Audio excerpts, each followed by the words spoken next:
Hello friends, स्वागत है आपका हमारे YouTube channel target with Ashutosh में। आज हम लोग स्टार्ट करने वाले हैं आपके लिए RRB group D practice batch, जिसमें हम लोग जनरल अवेयरनेस का प्रैक्टिस सेट लगाने वाले हैं। बेस्ट 45 क्वेश्चंस रखे गए हैं, 25 साइंस के, 20 आपके जनरल अवेयरनेस के, न्यूमेरिकल्स के साथ इसमें प्रैक्टिस सेट है। तो जैसा आपका ग्रुप डी में पूछा जाता है सेम पैटर्न रहेगा, डिफिकल्टी लेवल और वेटेज क्वेश्चंस के सारी चीजें ध्यान में रखते हुए ये प्रैक्टिस सेट बनाया गया है। पूरा जीके का रिवीजन होगा आपका, तो बहुत ही ज्यादा इंपॉर्टेंट सेशन रहने वाला है। तो हमारे साथ बने रहिए, और अगर आपको हमारा सेशन अच्छा लगे तो चैनल को लाइक सब्सक्राइब जरूर करिएगा। तो चलिए शुरू करते हैं पहले क्वेश्चन से। विश्व मौसम विज्ञान दिवस कब मनाया जाता है? When is meteorological day is observe? तो इसका करेक्ट आंसर हो जाएगा पहला ऑप्शन नंबर 1, 23 मार्च को मेट्रोलॉजिकल दिवस मनाया जाता है। तो ऑप्शन नंबर 1 करेक्ट हो जाएगा। इसलिए मनाया जाता है क्योंकि जागरूकता फैलाने के लिए, हमारे वायुमंडल को बचाने के लिए वर्ल्ड मेट्रोलॉजिकल डे पूरे विश्व में मनाया जाता है। दूसरा क्वेश्चन देखते हैं कि निम्न में से कौन सा शासक बुद्धा का समकालीन था, यानी कि बुद्धा का कंटेम्परेरी कौन था? तो काफी इंपॉर्टेंट क्वेश्चन है, हिस्ट्री से आपके काफी ज्यादा क्वेश्चंस बनते हैं। तो ये जो बिंबिसार है हरियनका डायनेस्टी के, यही है जो कंटेम्परेरी थे बुद्धा के, यानी कि बुद्धा के समकालीन थे। इनके बारे में किताबों में बताया गया था। इनको सेनिया और श्रेनिका, जो कि जैन हिस्ट्री में इनको जाना जाता था। अब बात करते हैं तीसरे क्वेश्चन की। तो दक्षिण गंगा के नाम से किस नदी को जाना जाता है? तो गोदावरी नदी है। ऑप्शन नंबर बी करेक्ट हो जाएगा। तो काफी इंपॉर्टेंट क्वेश्चन है, सबको पता होगा, काफी ज्यादा क्वेश्चन रिपीटेड है, एग्जाम में बहुत बार पूछा गया है। तो गोदावरी नदी है जो आपकी दक्षिण गंगा के नाम से जानी जाती है। तो आप लोग रिवर्स का जरूर करके जाइएगा, रिवर्स, माउंटेन्स, ये सब चीजें आपके एग्जाम में जरूर पूछी जाती है। नोबेल पुरस्कार की स्थापना कब से शुरू की गई थी? तो नोबेल पुरस्कार की स्थापना 1901 से शुरू करी गई थी। 1901 से दिया जाने लगा है नोबेल पुरस्कार। कौन कौन से क्षेत्र में दिया जाता है? तो ये आपके 6 क्षेत्रों में दिया जाता है। ये भी एग्जाम में पूछ लिया जाता है कि नोबेल पुरस्कार किन क्षेत्रों में दिया जाता है। तो आपका फिजिक्स हो गया, केमिस्ट्री हो गया, ये देखिए फिजिक्स हो गया, chemistry, physiology, medicine, literature, economics और पीस। ये भी पूछ लिया जाता है किस देश द्वारा दिया जाता है नोबेल पुरस्कार? तो आपका स्वीडन द्वारा दिया जाता है नोबेल पुरस्कार। और जानेंगे जो आपके एग्जाम पॉइंट ऑफ व्यू से इंपॉर्टेंट है कि पहले नोबेल पुरस्कार किसको दिया गया था? तो हेनरी डुनंट को दिया गया था। इन्होंने रेड क्रॉस की खोज करी थी। तो देखिए मेरे पास पेन अभी उपलब्ध नहीं है, तो इसलिए मैं अपना माउस यूज कर रहा हूँ, उससे राइटिंग अच्छी नहीं आ रही। आप लोग काम चला लीजिए, कल तक सारी चीजें मैनेज हो जाएंगी, तो आपको अच्छे से सारी चीजें मिलेंगी।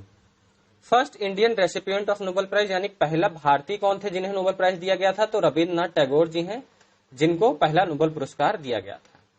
इनको गीतांजलि जो पुस्तक इन्होंने लिखी थी उसके लिए इनको नोबेल पुरस्कार दिया गया था। पहली महिला जो थी विश्व की, उनको किसको दिया गया था नोबेल पुरस्कार? तो मैरी क्यूरी को दिया गया था। ये सारे पॉइंट बहुत इंपॉर्टेंट है, एग्जाम में पूछे जाते हैं। पहले इंडियन वुमेन कौन है? तो मदर टेरेसा है। ये सारे आपके कहीं ना कहीं एग्जाम्स में पूछे जा चुके हैं, मोस्ट रिपीटेड क्वेश्चन है, तो माइंड में जरूर रख के चलिएगा। यहाँ जितने आप प्रैक्टिस सेट लगा लेंगे, हम लोग लेकर आएंगे, तो 100% है कि आप एक रिस्पेक्टेड जॉब लेकर ही जाएंगे, क्योंकि प्रैक्टिस सेट ही सब कुछ होता है। आप जितना भी पढ़ लें, प्रैक्टिस सेट नहीं लगाएंगे तो आपको अपने तैयारी नहीं पता चलेगी और मार्क्स नहीं बढ़ेंगे। तो 5वां क्वेश्चन देखते हैं कि निम्नलिखित में से किसने होम रूल लीग की शुरुआत करी थी? तो होम रूल लीग की शुरुआत की थी बाल गंगाधर तिलक ने और एनी बेसेंट ने, दोनों ने मिलकर इसकी स्थापना करी थी। और जो कि ये एनी बेसेंट कहाँ की थी? आपकी ब्रिटिश की थी, लेकिन ये इंडिया में बहुत ज्यादा सपोर्टेड थे इंडिया की तरफ से। तो इन्होंने और बाल गंगाधर तिलक ने होम रूल लीग की स्थापना करी थी 1916 में। अब बजट से क्वेश्चन देखिए पूछा जाता है। पिछली बार बजट से क्वेश्चंस पूछे गए थे काफी ज्यादा, आपके जो 2018 में ग्रुप डी का हुआ था। इस बार भी आपके बजट से क्वेश्चंस पूछे जाएंगे, इसलिए बजट का क्वेश्चन रखा गया है। तो स्पोर्ट्स मंत्रालय द्वारा कितना बजट अलॉट किया गया है जो एथलीट्स के लिए और जो उनके इक्विपमेंट्स हैं, जो भी उनके प्रशिक्षण या उपकरण के लिए, जो कॉमनवेल्थ गेम आ रहा है 2022 में, कॉमनवेल्थ या एशियन गेम्स, तो कितना बजट नियुक्त किया गया है एथलीट्स के लिए?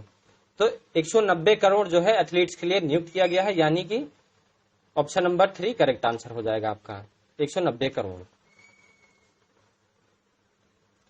अब यहाँ पर आप लोग पहले मुझे बताइए कि स्पोर्ट्स मिनिस्टर कौन है अपने? तो मंत्रालय से भी क्वेश्चंस बनते हैं, तो मंत्रालय आपको याद होने चाहिए। हमारे स्पोर्ट्स मिनिस्टर हैं अनुराग ठाकुर जी हैं। Who has ministry of Ayush, Ayush मंत्रालय किसके पास है? देखिए ये आपके क्वेश्चंस मिनिस्ट्री से पूछे जाते हैं एग्जाम में। तो जो आपके सबरनंद सोनवाल हैं, यही है आयुष मंत्रालय के, इन्हीं के पास है आयुष मंत्रालय। इनके पास और भी मंत्रालय हैं जो कि आपको बताऊंगा मैं। इनके पास है मिनिस्ट्री ऑफ पोर्ट्स, यानी कि बंदरगाह का मिनिस्ट्री, नौवाहन का, जलमार्ग का, जितने भी जलमार्ग से रिलेटेड हैं वो सारे मंत्रालय इनके पास है। रीढ़ की हड्डी मस्तिष्क के किस भाग से निकलती है? तो जो आपकी रीढ़ की हड्डी है वो आपके मेडुला से निकलती है, यानी ऑप्शन नंबर बी आपका करेक्ट हो जाएगा। आरआरबी जेई का देखिए पूछा हुआ क्वेश्चन है 2019 का। किस भौतिक विज्ञानी को टेम्पलेटन पुरस्कार दिया गया है? तो टेम्पलेटन प्राइज 2022 का किसे दिया गया है? तो फ्रैंक विल्सेज हैं, इनको दिया गया है। ऑप्शन नंबर डी करेक्ट हो जाएगा। देखिए प्राइज से तो क्वेश्चंस बनेगा ही बनेगा, एग्जाम में आपको जरूर देखने को मिलेगा। तो ये जो है नोबेल पुरस्कार जीत चुके हैं, थ्योरी दी थी इन्होंने, और ये एक लेखक भी हैं फंडामेंटल लॉ ऑफ नेचर के, तो इसलिए इन्हें टेम्पलेटन प्राइज 2022 का दिया गया। अब आते हैं, देखिए आपका पूछा जाता है, जरूर पूछा जाएगा, पॉलिटी से एक आर्टिकल तो पूछा ही जाएगा, लिख के ले लीजिए। तो आपको सारे आर्टिकल्स रटे होने चाहिए। तो ये भारत के प्रत्येक नागरिक का कर्तव्य होगा प्राकृतिक पर्यावरण का संरक्षण एवं सुधार, यह कथन किस अनुच्छेद में दिया गया है संदर्भ में? तो ये आपका 48A में दिया गया है कि सारे नागरिकों को बचाना है, जो अपने वातावरण है, जो भी है पर्यावरण है, इसको बचाना है। मुगल साम्राज्य की नींव किस लड़ाई के बाद मानी जाती है? तो काफी इंपॉर्टेंट क्वेश्चन है।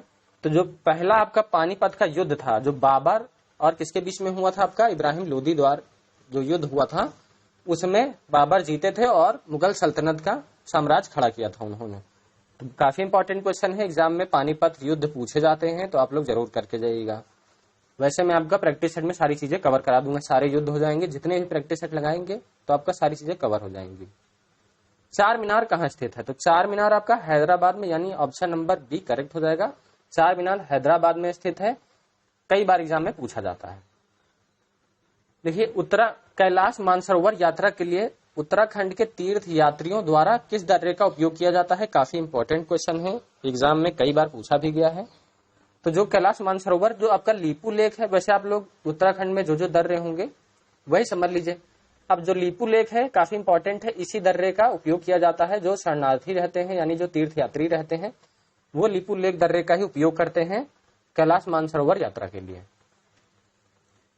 शैवाल्यों के अध्ययन को क्या कहते हैं? यानी study of algae known as phycology, phycology कहते हैं शैवाल्यों के अध्ययन को। देखिए अब न्यूमेरिकल पे आ जाते हैं। एक स्रोत 0 सेकंड में 20 शिखर और 20 गर्त पैदा करता है, उत्पन्न तरंग का आवृत्ति क्या है? तो क्रेस्ट 20 है और थोरो 20 है 0.1 सेकंड में, तो फ्रीक्वेंसी क्या होगी? तो देखिए आपको मैं थोड़ा डायग्राम से बता देता हूं। एक साइकिल कब बनेगी? जब एक क्रस्ट जाएगा और एक आपका थोरो जाएगा, तब इतने में आपकी एक साइकिल बनती है। ये आप देख लीजिए, इतनी एक साइकिल बनती है। तो आप यहां से देख सकते हैं कि 20 हो जाएगा तो आपकी कितनी वेवलेंथ होंगी? तो 20 ही वेवलेंथ होंगी। तो 20 क्रेस्ट और 20 थोरो मिलकर एक वेवलेंथ बनाती है, मतलब एक क्रेस्ट और एक थोरो एक वेवलेंथ बनाती है। तो 20 क्रेस्ट यानी 20 शिखर और 20 गर्द एक वेवलेंथ बनाएगी। तो फ्रीक्वेंसी होती है क्या? Wavelength upon time. तो वेवलेंथ आपकी कितनी है? 20, और आपका टाइम कितना है? 0.1 सेकेंड।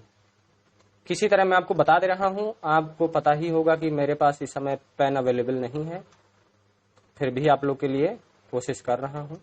तो ये पॉइंट फ्रीक्वेंसी का आपको पता है कि आवर्तित का फॉर्मूला होता है कि वेवलेंथ अपॉन टाइम। तो ये जो है 20 हो गया वेवलेंथ, आपकी टाइम 0.1 है, तो ये कट के ऊपर जाएगा, तो आपका कितना हो जाएगा? 200 हर्ट्ज। यानी करेक्ट आंसर आपका ऑप्शन नंबर सी हो जाएगा। तो करेक्ट आंसर हो जाएगा ऑप्शन नंबर सी। निम्नलिखित में से भारत का पहला स्वदेश निर्मित विमान वाहक पोत समुद्री परीक्षण शुरू करता है। देखिए कौन सा अपना भारत में ही बना हुआ एयरक्राफ्ट है जो समुद्र में उसने अपना परीक्षण शुरू किया है? तो INS विक्रांत है, काफी इंपॉर्टेंट है। ये बहुत ही खुशी की बात है कि अपने भारत में ऐसी ऐसी चीजें बनाई जा रही हैं। देखिए INS विक्रांत है। ये क्या होता है कि जो समुद्र में आप लोग जो देखते हैं प्लेन उड़ते हैं, ये फाइटर प्लेन, वहां पर जहाजों पर जो उतरते हैं उन्हीं को एयरक्राफ्ट कहा जाता है। तो INS विक्रांत है जो अपना भारत का बना हुआ है।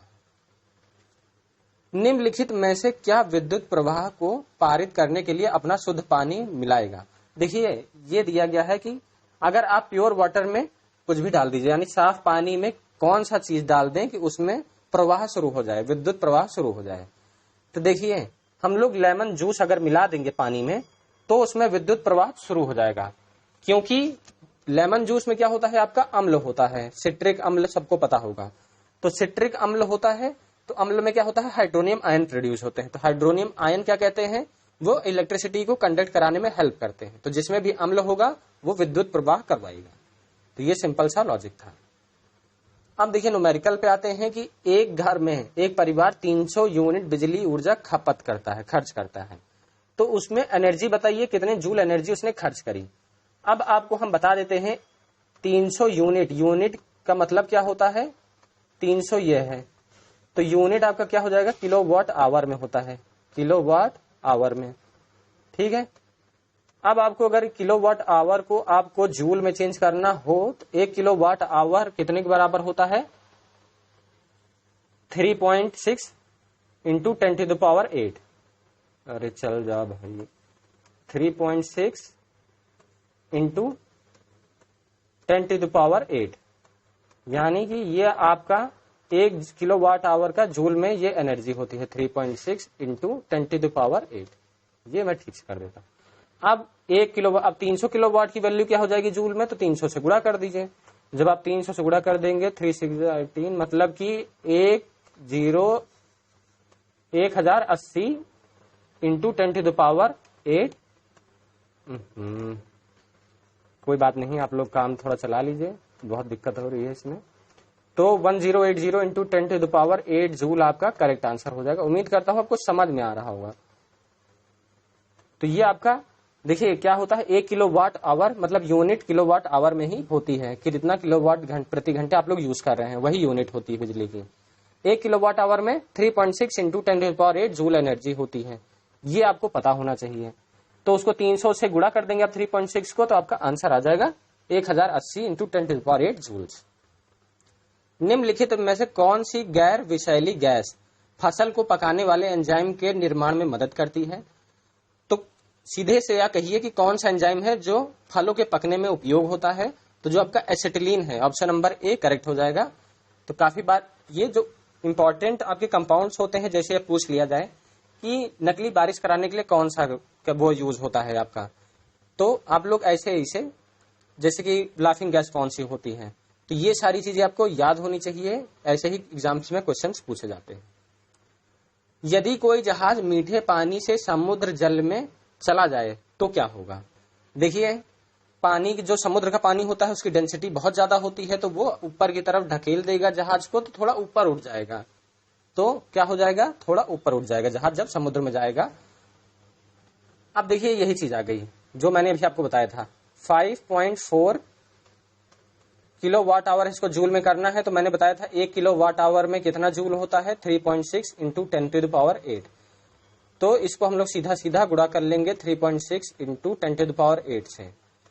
तो गुणा करेंगे तो आपका आएगा 36 को 54 से गुणा करेंगे तो 1944 आपका वो आ जाएगा, तो 0.2 लगा देंगे तो आपका 19.44 इंटू 10⁸ जूल्स करेक्ट आंसर हो जाएगा। तो option number B correct answer हो जाएगा।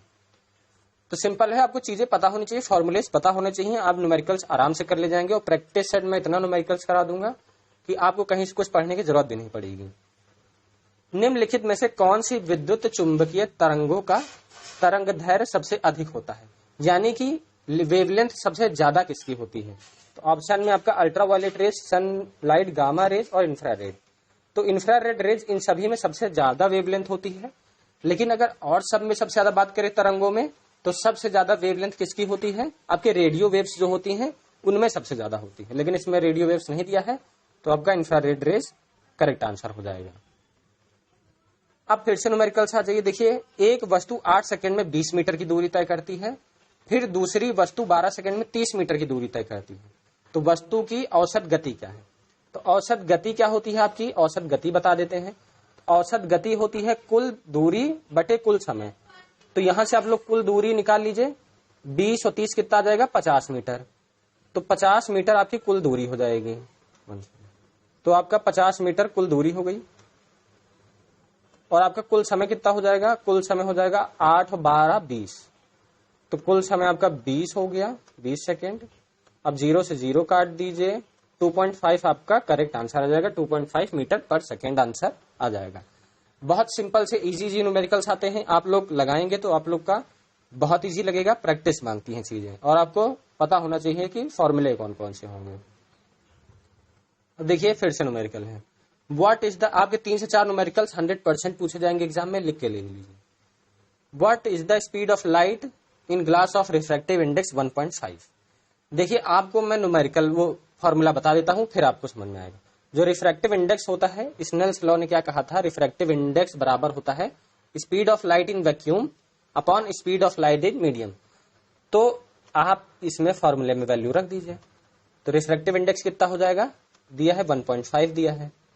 और आपको स्पीड ऑफ लाइट पता होनी चाहिए कि वैक्यूम में कितनी होती है, तभी आप लोग लगा पाएंगे। तो आपकी स्पीड ऑफ वैक्यूम पता है कि लाइट में कितनी होती है, मतलब कि रोशनी की गति कितनी होती है, 3 × 10⁸ होती है। सबको ये चीज पता है। तो आप लोग ये रख लीजिए ऊपर वैक्यूम में। अब आपको मीडियम में निकालना है तो अपॉन x मान लीजिए इसको, यही आपको निकालना है। तो आप ये ऊपर ले जाएंगे, ये नीचे ले आएंगे, तो ये यहां से ये कट जाएगा, ये ऊपर ये 30 हो जाएगा। 15 × 1 = 15, 15 दूनी 30 हो जाएगा। तो 2 × 10⁸ आपका करेक्ट आंसर आ जाएगा। मतलब कि ऑप्शन नंबर बी आपका करेक्ट आंसर आ जाएगा। आपको बस फॉर्मूला पता होना चाहिए, वैल्यू रख के आप लोग काट पीट के आंसर ले आएंगे। तो option number B correct answer हो जाएगा। गिरनार पहाड़ियां कहाँ स्थित है? तो गिरनार पहाड़ियां आपकी गुजरात में स्थित है। मैंने आपको बताया था कि नदियां पहाड़ों से क्वेश्चंस बनते हैं, क्योंकि हर शिफ्ट में मैंने देखा है क्वेश्चंस पूछे गए थे 2018 में। और मैंने पूरा पेपर देखा हुआ है, 2018 का एनालिसिस कर रखा है, उसी बेसिस पे प्रैक्टिस सेट बनाया जा रहा है। तो आप लोग निश्चिंत होकर प्रैक्टिस सेट लगाइए, आपको फायदा एग्जाम में जरूर दिखेगा। लोवलीना बोर्गहेन जो है, इन्होंने ब्रॉन्ज मेडल जीता है ओलंपिक्स 2020 में। ये कौन से स्पोर्ट से बिलोंग करती हैं, कि किस खेल से संबंधित है? तो लोवलीना बोर्गहेन किससे संबंधित है? आपकी मुक्केबाजी संबंधित है। काफी फेमस रही है ये, जब से इन्होंने ब्रॉन्ज मेडल यानी कांस्य पदक ओलंपिक्स में जीत लिया है। कार्बन के 2 आइसोटोप्स बताइए जो जीवाश्म की आयु पता लगाने के लिए उपयोग किए जाते हैं। तो जो आपके C12 और C14 है, इन्हीं से जो है एज यानी कि फॉसिल्स की एज डिटरमाइन करी जाती है, यानी कि जीवाश्म की आयु पता लगाई जाती है। ब्लैक बोर्ड काला लगता है क्योंकि, ब्लैक बोर्ड आपको काला इसलिए लगता है क्योंकि ये सारे रंगों को एब्जॉर्ब कर लेता है अपने में, यानी कि जितने भी रंग होंगे आपके एब्जॉर्ब कर लेगा, यानी काले रंग को अवशोषित कर देता है, काले रंग को। हड्डियों और दांतों में जो रासायनिक पदार्थ विद्यमान रहता है उसे क्या कहते हैं? यानी कि कौन से केमिकल सब्सटेंस है जो आपके हड्डियों में और दांतों में होता है? तो कैल्शियम तो होएगा ही, लेकिन आपको बताना है कैल्शियम आपके कैल्शियम फॉस्फेट पाया जाता है हड्डियों और दांतों में। तो आप लोग को याद रखना है, एग्जाम में पूछा जा सकता है। बांदीपुर राष्ट्रीय उद्यान कौन से राज्य में है? तो जो आपका बांदीपुर राष्ट्रीय उद्यान है वो आपका कर्नाटक राज्य में है। सही आंसर कर्नाटक हो जाएगा। सारी चीजें आपको, झीलें कहाँ है, कौन सा नेशनल पार्क कहाँ है, कौन सी पहाड़ियां कहाँ है, नदियां कौन से कहाँ है, कहाँ से बहती हैं, ये सारी चीजें अभी भी समय है, याद कर लीजिए। 1 महीना बहुत होता है तैयारी के लिए। आप लोग को सिलेक्शन लेना हो तो अब से सीरियस हो जाइए। Who is the captain of women Indian cricket team? भारतीय महिला क्रिकेट टीम की कप्तान कौन है? तो करेक्ट आंसर हो जाएगा मिथाली राज है, सबको पता है। ऐसे ही क्वेश्चंस आपके एग्जाम में बनेंगे, इससे ज्यादा डिफिकल्ट नहीं बनने वाले हैं। कुछ क्वेश्चंस डिफिकल्ट बनेंगे, उसके लिए नहीं कह रहा हूं, बट ओवरऑल पेपर आपका इजी आने वाला है। किर्गिस्तान की मुद्रा क्या है? मुद्राएं पूछी जाती हैं और कैपिटल पूछ लिया जाता है, राजधानियां पूछी जाती हैं, तो आपको ये चीजें याद होनी चाहिए। जो किर्गिस्तान की मुद्रा है ये आपकी सोम है। भारत की राष्ट्रीय आय की गणना का पहला प्रयास 1867-68 में किया गया था, किसके द्वारा? तो सभी को पता है, जो अपने दादा भाई नौरोजी हैं, इन्हीं के द्वारा पहली बार जो नेशनल इनकम थी यानी कि राष्ट्रीय आय की गणना करी गई थी। इसी में पहली बार इन्होंने बताया था कि गरीबी क्या होती है, गरीबी रेखा के नीचे कौन कौन लोग आते हैं। तो काफी इंपॉर्टेंट था, एग्जाम में पूछा जाता है पहली बार गरीबी उन्मूलन किसने किया था? तो आपके दादा भाई नौरोजी थे। आगे बढ़ते हैं। प्योर बैंकिंग नथिंग एल्स ये टैगलाइन किस बैंक की है? तो ये आपके जो एसबीआई है, स्टेट बैंक ऑफ इंडिया की टैगलाइन यही है, प्योर बैंकिंग नथिंग एल्स। विश्व इंडिया कार्यक्रम, विंग्स इंडिया कार्यक्रम का विषय क्या था? तो जो 2022 में विंग्स इंडिया कार्यक्रम हुआ था, इसका जो है विषय क्या था? तो न्यू होराइजन, मतलब option number A, new horizon for aviation industry, यानी कि उद्योग के लिए जो है न्यू होराइजन, विमानन उद्योग के लिए नया क्षितिज, ये विषय था विंग्स इंडिया 2022 के। यानी कि जो इंडस्ट्रीज थी उनके उद्योग बढ़ाने के लिए ये थीम रखी गई थी और ये इवेंट भी रखा गया था। देश का तीसरा सर्वोच्च नागरिक पुरस्कार पद्म भूषण प्राप्त करने वाले पहला पैरा एथलीट कौन बने हैं?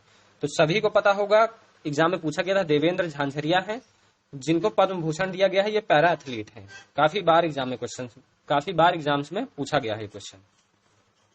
उत्तराखंड के मुख्यमंत्री कौन है? उत्तराखंड के मुख्यमंत्री आपके पुष्कर सिंह धामी हैं। कई बार एग्जाम में पूछा गया है और आपको पूछा भी जाता है। देखिए इस बार एमटीएस का भी एग्जाम चल रहा है, उसमें भी पूछा गया है मुख्यमंत्रियों के बारे में। आपके एनटीपीसी में गवर्नर या मुख्यमंत्री पूछा जाएगा, तो आप लोग याद कर रखिएगा सारी। आपको मैं सब कुछ प्रोवाइड भी करा दूंगा लिस्ट, आप लोग परेशान मत होइए, सारी चीजें कवर हो जाएंगी। बस आप लोग लगन से, मेहनत से जुड़े रहिए। हेपेटाइटिस रोग किसके कारण होता है? तो हेपेटाइटिस रोग जो है आपका जो जीवाणु होते हैं यानी कि बैक्टीरिया, इनके द्वारा होता है। काफी बार एग्जाम में पूछा जाता है हेपेटाइटिस के बारे में। न्यूनतम आवश्यकता कार्यक्रम किस वर्ष में शुरू किया गया था? यानी कि मिनिमम नीड प्रोग्राम किस वर्ष में शुरू किया गया था? तो ये जो आपका पंचवर्षीय योजना थी, 5वीं, यानी 1974 में ये मिनिमम नीड प्रोग्राम लाया गया था ताकि जरूरतें पूरी हो सके, जो जरूरतें होती हैं जरूरतमंद लोगों की वो पूरी हो सके। इसलिए 5वीं पंचवर्षीय योजना आपको 1974 में शुरू हुई थी, उसी में लागू करा गया था पहले ही साल में। रवीन्द्रनाथ टैगोर को नोबेल पुरस्कार किस कार्य के लिए दिया गया था? अभी मैंने बताया था आपको जब नोबेल पुरस्कार के बारे में डिस्कस कर रहे थे। तो जो इनकी गीतांजलि पुस्तक है उसके लिए इन्हें नोबेल पुरस्कार दिया गया था। ये सबसे पहले भारतीय हैं जिनको नोबेल पुरस्कार दिया गया था। नेपाल के नए विदेश मंत्री के रूप में किसे नियुक्त किया गया है? तो करेक्ट आंसर हो जाएगा नारायण खड़का जो है, इन्हें नए नेपाल के फॉरेन मिनिस्टर हैं। देखिए थोड़े बहुत डिफिकल्ट क्वेश्चन बनेंगे जैसे कि ये है, तो ऐसे ही क्वेश्चंस आपको देखने को मिलेंगे। 4-5 क्वेश्चन डिफिकल्टी लेवल थोड़ा डिफिकल्ट रहेगी, जो कोई नहीं कर पाएगा लगभग, बहुत बच्चे करेंगे भी, ऐसा नहीं है। तो वही डिफिकल्टी लेवल को मद्देनजर रखते हुए यहाँ पर प्रैक्टिस सेट बनाया गया है। Shining Sikh youth of India नामक पुस्तक किसके द्वारा लिखी गई है? तो करेक्ट आंसर हो जाएगा जो प्रभलीन सिंह हैं, इनके द्वारा लिखी गई है shining Sikh youth of India. ICC T20 विश्व कप 2021 के लिए भारतीय क्रिकेट पुरुष टीम के लिए मेंटर के रूप में किसे नामित किया गया है?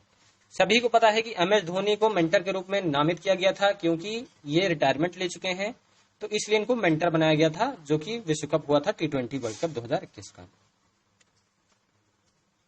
हाल ही में भारतीय रेलवे ने किस रेलवे स्टेशन की छत पर स्थित सोलर प्लांट का उद्घाटन किया है? यानी सोलर पावर प्लांट छत पर कौन से रेलवे स्टेशन की लगाई गई है? तो आपका जो कोरटपुट रेलवे स्टेशन है, यहाँ पर मतलब कि छत पर पूरे सोलर पैनल बिछा दिया गया है। तो ये करंट के क्वेश्चन है, ऐसे ही एग्जाम में पूछा जाए, क्योंकि आप लोग रेलवे का देने जा रहे हैं तो रेलवे क्वेश्चन बनेगा। ये आपका कोरापुट रेलवे स्टेशन कहाँ है? उड़ीसा में है, जहां पर आपके शुरू करा गया है सोलर प्लांट। निम्नलिखित में से किस देश को 2032 ओलंपिक्स की मेजबानी के लिए चुना गया है? तो किस देश को 2032 की मेजबानी चुना गया है? तो जो आपका ऑस्ट्रेलिया है, यहाँ पर एम्स्टरडैम में आपका 2032 का ओलंपिक्स होगा, और जो भी आगामी खेल हैं, समिट्स हैं, यानी कि जो भी चीजें हैं वो आपको याद करनी है, एग्जाम में पूछा जरूर जाएगा।